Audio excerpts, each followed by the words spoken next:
Bonjour et bienvenue sur cette nouvelle vidéo.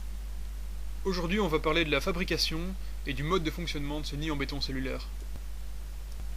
Vous pouvez voir le câble chauffant en orange qui repose sur la vitre en plexiglas. J'estime qu'il permet d'augmenter la température intérieure d'une nid en béton cellulaire de plus ou moins quelques degrés. L'air de chat se trouve dans le bac au bord bleu. Il y a un promontoire sur lequel je peux mettre une capsule pour nourrir mes fourmis en hauteur. Je peux de cette manière mieux observer quand elles mangent dans la capsule. Allons voir l'air de chasse. Sous le rebord bleu se trouve du talcol, un mélange de talc et d'alcool qui permet de repousser les fourmis. Sur le fond de l'air de chasse se trouve du gravier qui sert de matériau de construction. Cette propipette bleue sert à l'alimentation en eau. Le système d'humidification se trouve ici. La sortie vers l'air de chasse se trouve là. La vitre est faite en plexiglas, un matériau facilement découpable.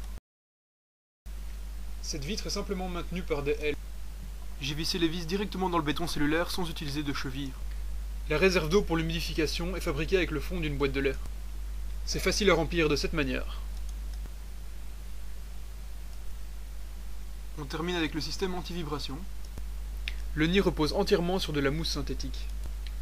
Une membrane en plastique permet de protéger le bureau en bois de l'humidité du nid. Ce système anti-vibration fonctionne très bien. N'hésitez pas à poser toutes les questions que vous avez envie. On termine avec cette dernière image des fourmis qui ramènent un morceau de blanc d'œuf. J'espère que la vidéo vous a plu, au revoir et à bientôt.